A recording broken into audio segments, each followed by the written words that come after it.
When we talk about Native Americans, it's easy for us to think of them as historical people who we learned about in school, who without thinking about how or even if they still influence culture today.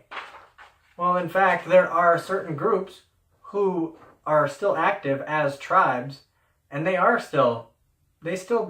still influence culture. I've studied this topic for some time now, and I want to talk to you about one of those groups. My name is Stephen Strickland, and I want to talk about the Ojibwa group, or the Chippewa tribe, as they're commonly referred to. Now, it's true, they're a historical group of people.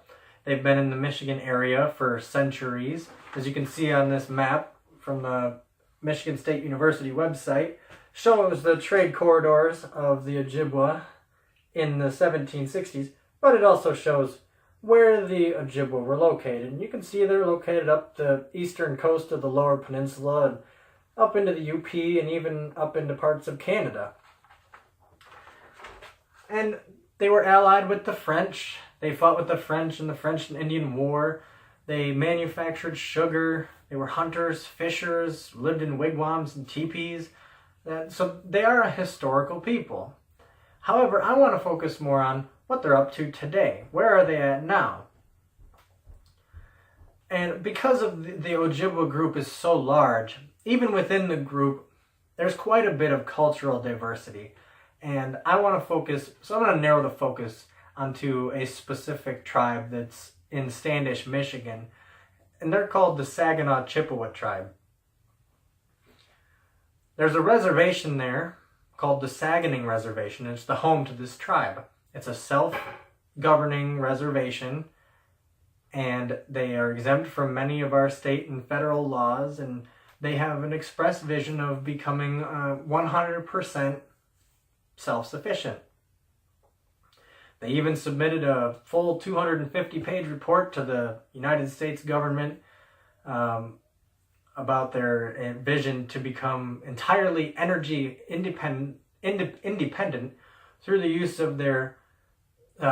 of solar and wind and biomass technologies. And you can view that report on the OSTI.gov website, OSTI.gov website. Now, in addition to that, Michigan has a number of casinos, and of those, the Soaring Eagle Casino and Resort and the Saguenay Eagles Landing Casino are both owned and operated by the Saguenay Reservation, or by the Saginaw Chippewa tribe. And twice a year, they hold a 2% revenue sharing distribution event for local governments and schools.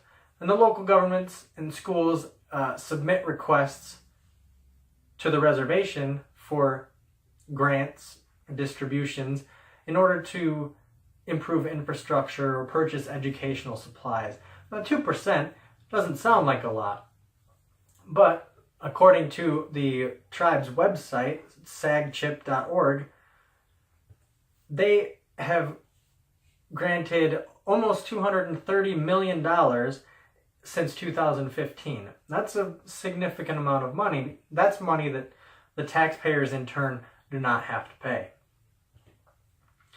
Now, each year they hold events that are based around their tradition, and they try to keep their heritage alive, remembering and memorializing their heritage as natives.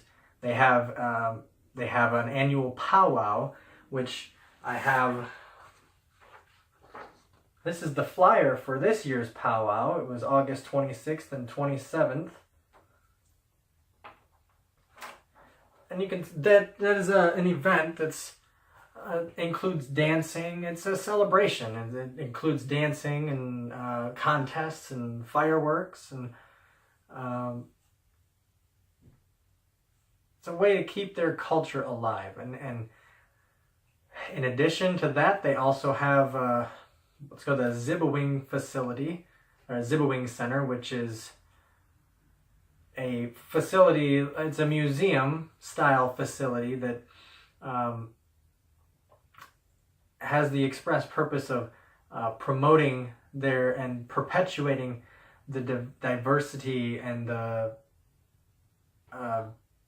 spirit of the tribe, the Saginaw Chippewa tribe. Now, I realize that this short presentation only scratched the surface of the relevance that they have in our culture today, but it is important to remember that they're more than just a historical group of people who we could remain emotionally detached from. They are still alive and breathing, and they are still influencing culture. Thank you.